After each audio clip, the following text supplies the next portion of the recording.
It's a health crisis that has led to hundreds of overdose deaths in Alberta. But it turns out this province's former chief addiction and mental health officer tried to warn the government about fentanyl 3 years ago. A document obtained by CBC News shows that in July of 2014, Michael True asked for a bigger role in battling opioid abuse. But when his contract expired in 2015, it was not renewed by the NDP government and his office was disbanded. Since then, the number of fentanyl overdoses in Alberta has continued to grow. The issue was raised in the legislature today by Wildrose opposition. This government has no coordination of services, no action plan, and ministry officials can't even identify 3 priorities.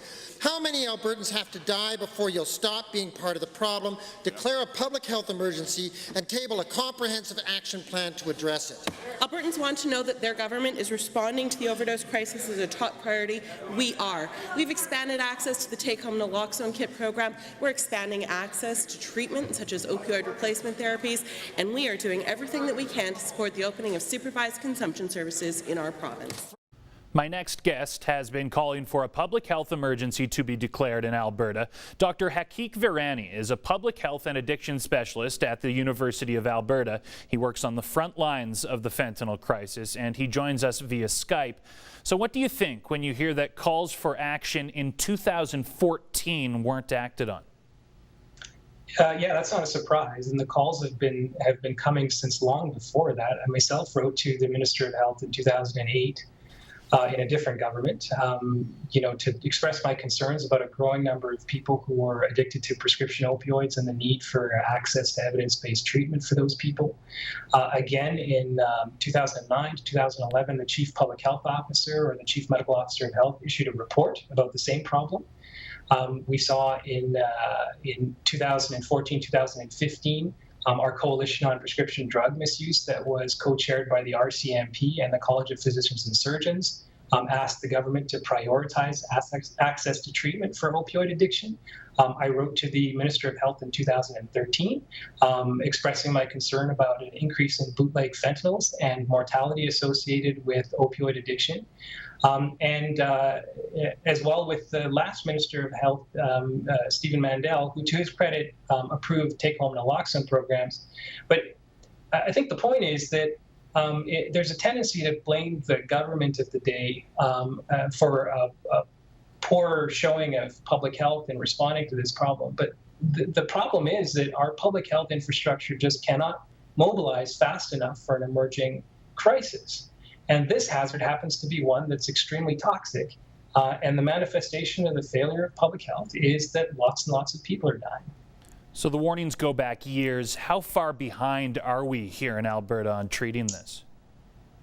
Well, I'd say that we're looking at 5 or 10 years of a crisis that's been growing right in front of our eyes, and we've failed to respond. The challenge is that the longer that we fail to respond, and we're seeing this in the last couple of quarters, the more and more toxic the illicit opioid supply gets. One of the standout features of the Q1 report on fentanyl-related mortality is that we're seeing an increase in the number of people who died being exposed to other analogs of fentanyl, like fentanyl or carfentanil, which we know to be more toxic than fentanyl.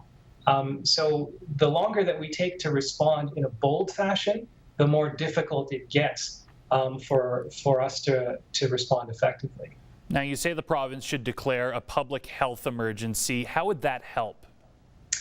Well, declaring a public health emergency isn't a solution in and of itself, but what it does do is it allows the government to exercise particular powers to conscript resources, whether they're financial resources or spaces, or to recruit physicians to provide services specifically to mitigate the risk of this human health risk.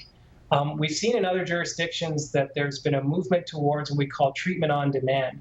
The moment that somebody who's struggling with an opioid addiction would like access to evidence-based treatment, we should be there to provide it to them, and we're not currently. But if we were to declare a public health emergency and allocate resources specific for that purpose, we could do that. The other thing about a public health emergency is not only does it give the public health authorities the mandate to act, but also gives them the pressure to act.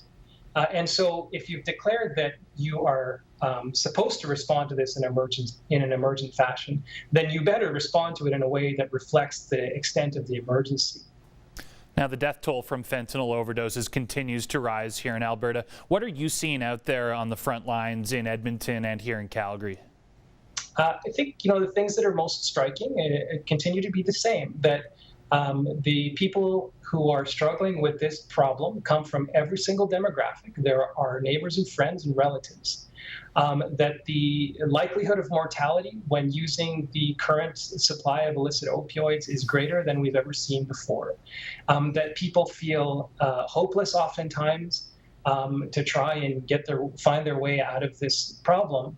But on the plus side, we do find that when we offer compassionate, evidence-based treatment, that things get better. And that's really rewarding, and I think should motivate us to act quickly so that we can find our way out of this. Dr. Virani, thanks for doing this. Sure thing, Andrew. Today's Wet